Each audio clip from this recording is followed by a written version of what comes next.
എങ്ങനെ സക്കാത്ത് കൊടുക്കണം? പലരും പറയാണ്, ഇന്ന് വരെ ഞാൻ സക്കാത്ത് കൊടുക്കുന്നതിനെ പറ്റി കാര്യമായി ആലോചിച്ചിട്ടില്ല, കാരണം എനിക്കതിന്റെ കണക്കറിഞ്ഞൂടാ. ആരും പറയാൻ പാടില്ല എനിക്ക് കണക്കറിയില്ല. എല്ലാരും കേട്ടോളൂ, കണക്കറിയാതെ ഒരാൾ സക്കാത്ത് കൊടുക്കാതിരിക്കുക, കണക്കറിയാതെ സക്കാത്ത് കൊടുക്കാതിരിക്കുക. ശരി, നമുക്കിപ്പോ വലിയ ആടും മാടും ഒട്ടകമൊന്നും അതിന്റെ മുതലാളിമാരൊന്നും അല്ല ഇപ്പൊ നമ്മളിവിടെ. ഞാൻ ആരെങ്കിലും ഉണ്ടെങ്കിൽ അവർക്ക് ചോദിക്കുകയും ചെയ്യാം, എനിക്ക് ഭയങ്കര ഒട്ടകണ്ട്, ഇത്ര ആടുണ്ട്, ഇത്ര ഇതുണ്ട് ഒക്കെ ചോദിക്കുകയാണെങ്കിൽ അവരോട് സ്വകാര്യമായിട്ട് ഞാൻ ഇതിന് മറുപടി അറിഞ്ഞു. എപ്പം അതിന് സമയം കളയുന്നില്ല. നമുക്ക് മെയിൻ ആയിട്ട് നമ്മളെ കാര്യം എടുക്കുക. ശമ്പളക്കാരാണല്ലോ എല്ലാവരും. ഈ സകാത്തിന്റെ കാര്യം എന്ന് പറയുമ്പോൾ അത് വലിയ മുതലാളിമാര്, വലിയ ഹൈപ്പർ മാർക്കറ്റുകാര്, വലിയ സൂപ്പർ മാർക്കറ്റുകാര്, മാളുകൾ, അതിന്റെ ഒക്കെ ആൾക്കാർ, ഇവരൊക്കെ കൊടുക്കണ്ടല്ലോ. ഞാൻ സാധുവല്ലേ? എന്താ ഇസ്ലാമിലെ ഖനിയെ? ആരാ ഇസ്ലാമിലെ പണക്കാരൻ? ആരാ സക്കാത്ത് കൊടുക്കാൻ കടപ്പെട്ടവര്? കറൻസിയാണ് നമ്മൾ ഉപയോഗപ്പെടുത്തുന്നത്. എവിടെ നിന്ന് നമ്മൾ വാങ്ങുന്നു? UAE ദിർഹം നാട്ടിലേക്ക് അയക്കുന്നു. ഇന്ത്യൻ കറൻസി, ഇന്ത്യൻ രൂപ. എത്രയുണ്ടെങ്കിൽ നമ്മൾ സക്കാത്ത് കൊടുക്കണം?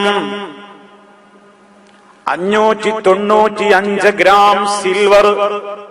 ശരിക്ക് പഠിച്ചോളി. 595 ഗ്രാം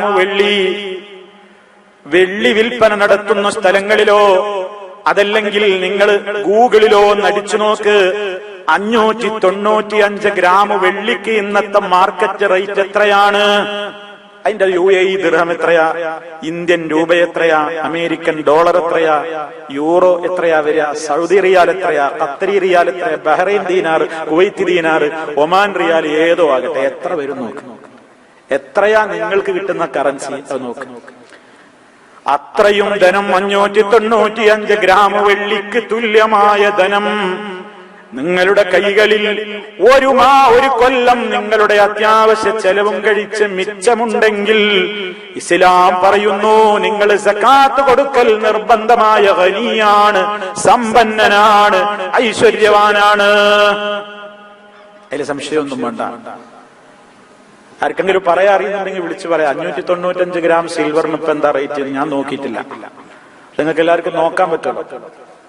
അതുകൊണ്ട് കണക്കൂട്ടിക്കോളി. അത്രയും വെള്ളിക്കുള്ള രൂപ, ഇന്ത്യൻ രൂപ അല്ലെങ്കിൽ UAE ദിർഹം നിങ്ങളുടെ കയ്യിൽ ഒരു കൊല്ലം കഴിഞ്ഞിട്ടുണ്ടെങ്കിൽ, അഥവാ നിങ്ങളുടെ ബാലൻസ് ഷീറ്റിൽ, നിങ്ങളുടെ ബാലൻസിൽ അത്രയും ബാലൻസ് ഉണ്ടെങ്കിൽ, അധികമൊന്നും വേണ്ട കേട്ടോ, അധികമൊന്നും വേണ്ട. അത്രയും ബാലൻസ്, ഒരു 25,000, ഇനിയിപ്പോ എത്ര എനിക്കറിയില്ല, 25 30 ഒക്കെ ഉള്ളിലേ ഉള്ളൂ രൂപ. 25,000 30,000 ഒക്കെ ഇടയ്ക്കേ വരുള്ളൂ. അത്രയും രൂപ ഒരാളുടെ കയ്യിൽ ഒരു കൊല്ലം കഴിഞ്ഞിട്ടുണ്ടെങ്കിൽ അവൻ സക്കാത്ത് കൊടുക്കണം. ശരി, ഇനി ആ കണക്കും പറഞ്ഞ് ബേജാറാവണ്ട. ശമ്പളക്കാരെ ചിന്തിച്ചോളൂ. ഒരു റമദാൻ മുതൽ അടുത്ത റമദാൻ വരെ 12 മാസം, ഒരു കൊല്ലം മുഴുവൻ കണക്ക് നോക്ക്. അറബി മാസമാണ് നോക്കേണ്ടത്. ജനുവരി ടു ജനുവരി അല്ല, ഡിസംബർ ടു ഡിസംബർ അല്ല. സക്കാത്തിന്റെ കണക്കിന് മാനദണ്ഡം അറബി മാസമാണ്, ഹിജ്രി മാസമാണ്. അതുകൊണ്ട് ഇംഗ്ലീഷ് മാസമല്ല കണക്ക് നോക്കാൻ ഉപയോഗപ്പെടുത്തേണ്ടത്, അറബി മാസമാണ്. അപ്പോൾ ഒരാൾക്ക് നിർബന്ധമായി തീരുന്നു റമദാനിലാണെന്ന് വെക്കുക. റമദാൻ 1 കണക്ക് നോക്കുന്നതെങ്കിൽ 12 മാസത്തെ ശമ്പളം അയാൾ കണക്ക് നോക്കുക. ഒരാൾക്ക് 2000 ദിർഹംസ് ഒരു മാസം ശമ്പളം ഉണ്ട് എന്ന് വിചാരിക്കുക. 24,000 ദിർഹംസ് അയാൾക്ക് ശമ്പളമായി ഒരു കൊല്ലം. അതിൽ നിന്ന് അയാൾക്ക് എത്ര മിച്ചം വരുന്നുണ്ട്? അയാൾക്ക് ഇവിടെ ജീവിക്കണം, താമസിക്കണം, റെന്റ് കൊടുക്കണം, വാട്ടർ, ഇലക്ട്രിസിറ്റി, ഭക്ഷണം, അതുപോലെ തന്നെ നാട്ടിലേക്ക് തന്റെ മാതാപിതാക്കൾക്ക്, തന്റെ ഭാര്യാമക്കൾക്ക് തന്നെ ആശ്രയിച്ച് കഴിയുന്നവർക്ക് താൻ നിർബന്ധമായും അവരുടെ അത്യാവശ്യങ്ങൾക്ക് വേണ്ടി അയച്ചു കൊടുക്കുന്നത്, അത്യാവശ്യത്തിന് അയച്ചു കൊടുക്കുന്നതാട്ടോ. നിങ്ങളെ ചാനലിന്റെ ബില്ലൊന്നും അതിൽ പെടൂല. ശരിക്കും മനസ്സിലായി? 100 150 എന്നുള്ള ചാനലുണ്ട് എന്റെ പരിയില്, അതിന് മാസാന്തത്ര ബില്ലുണ്ട്, അതൊന്നും അതിൽ കൂട്ടൂല. പടച്ചോന്റെ അടുത്തുനിന്ന് ഏറെ നല്ല ശിക്ഷക്ക് കിട്ടുന്ന ചാനലിന്റെ വള്ളിയാണ്. അതുകൊണ്ട് അത് മനസ്സിലായിക്കോളൂ, അതൊന്നും പെടൂല. അതുപോലെ തന്നെ എന്റെ സ്റ്റാറ്റസ് കീപ്പ് ചെയ്യാൻ വേണ്ടിയിട്ട് ഇളയാക്കാത്ത ഒരു കുട്ടി ജനിച്ചിട്ടുണ്ട്. ആ കുട്ടിക്ക് കാണാൻ പോകുമ്പോ ഒരു പണ്ടം കൊടുക്കണം. അതിന് ചെലവാക്കിയ പൈസ ഇരുന്ന് കഴിക്കാൻ പറ്റില്ല. അവിടെ അത്ര കൊടുക്കാണ്ട് അവൾക്ക് കല്യാണത്തിന് പോകുമ്പോ കഴിഞ്ഞ കല്യാണത്തിന് പച്ചസാരി കൊടുത്ത് ഇപ്പൊ മഞ്ഞസാരി കൊടുക്കണം. അതിൽക്ക് മഞ്ഞ വള വേണം, അതിൽക്ക് മഞ്ഞ ചെരുപ്പ് വേണം, അതിൽക്ക് മഞ്ഞ വാച്ച് വേണം. ആ വക അനിസ്ലാമികമായ തോന്നിയാസത്തിനുണ്ടല്ലോ പെണ്ണിനെ സ്നേഹിച്ച് അയച്ചു കൊടുത്തത്. ഇതൊന്ന് കഴിക്കാൻ പറ്റൂല. അത്യാവശ്യത്തിന് നമ്മുടെ കുട്ടികളും നമ്മളും പട്ടിണി കിടക്കാതിരിക്കാനുള്ള ഭക്ഷണം, അതിനുള്ള കാശ്, അവർക്ക് നാണം പറയാൻ കൊടുക്കുന്ന അത്യാവശ്യ വസ്ത്രം, അവരുടേതായ താമസം, പാർപ്പിട, വിദ്യാഭ്യാസ അത്യാവശ്യ ചെലവ്, ഇതും കഴിച്ച് ബാക്കി നമ്മുടെ കയ്യിൽ ഈ 595 ഗ്രാം വെള്ളിക്ക് തുല്യമായ ധനമുണ്ടെങ്കിൽ അതിന്റെ 2.5% സക്കാത്ത് കൊടുത്തോളണം. അതിന്റെ 2.5% കൊടുത്തോളണം. 100 ദിർഹമിന് 2.5 ദിർഹമേ ആവശ്യപ്പെടുന്നുള്ളൂ. 1000 ദിർഹമിന് എത്ര? 25 ദിർഹം. 10,000-ന് 250 ദിർഹം. 1,00,000 ദിർഹം ഉണ്ടെങ്കിൽ 2,500 ദിർഹം മാത്രം.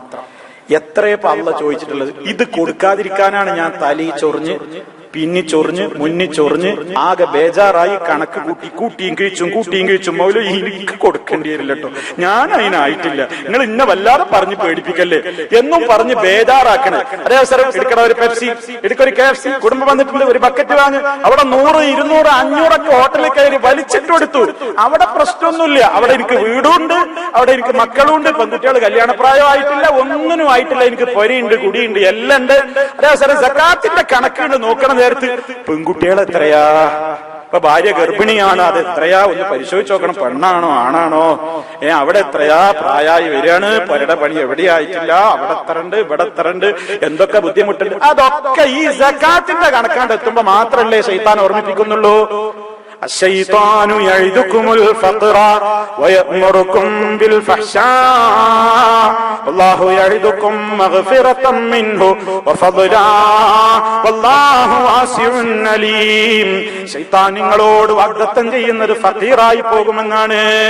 അതുകൊണ്ടാണല്ലോ നമ്മൾ ഈ കൊടുക്കാത്തത്. എന്തുകൊണ്ടാ? ശൈത്താൻ വന്നിട്ട് ഇന്റെ അടുത്ത് ശൈത്താനൊന്നും വരുന്നില്ല, നമ്മളെ മനസ്സിൽ ഇങ്ങനെ പറഞ്ഞു തരുന്നില്ലേ? മനുഷ്യ പിശാച്ചും ഉണ്ടാവും, ജിന്ന പിശാച്ചും ഉണ്ടാവും, ഏത് ശൈത്താന്മാരും ഉണ്ടാവും.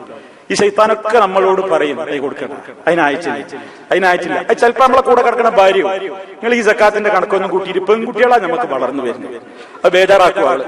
നിങ്ങൾ എത്ര കാലമായി അവിടെ ഗൾഫിൽ? ഒരു പുര നമുക്കുണ്ടോ?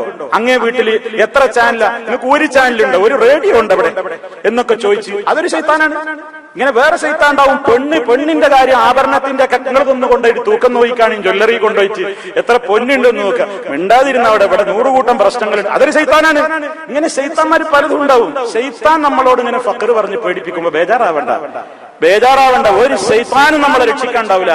അതുകൊണ്ട് കൃത്യമായി ശമ്പളക്കാരെ നമ്മുടെ ഒരു കൊല്ലത്തെ ശമ്പളം കണക്ക് കൂട്ടിയിട്ട് ആ ശമ്പളത്തിൽ നിന്ന് അത്യാവശ്യ ചെലവുകൾ കിഴിച്ച് നമുക്ക് കിട്ടാനുള്ള കടം ഇങ്ങോട്ട് വരവ് വെച്ച് അങ്ങോട്ട് കൊടുക്കാനുള്ളത് അതിൽ നിന്ന് മൈനസ് ചെയ്ത് ബാക്കിയുള്ള തുകയുടെ 2.5% സക്കാത്ത് കൊടുത്തോ നിർബന്ധമാകുന്നു.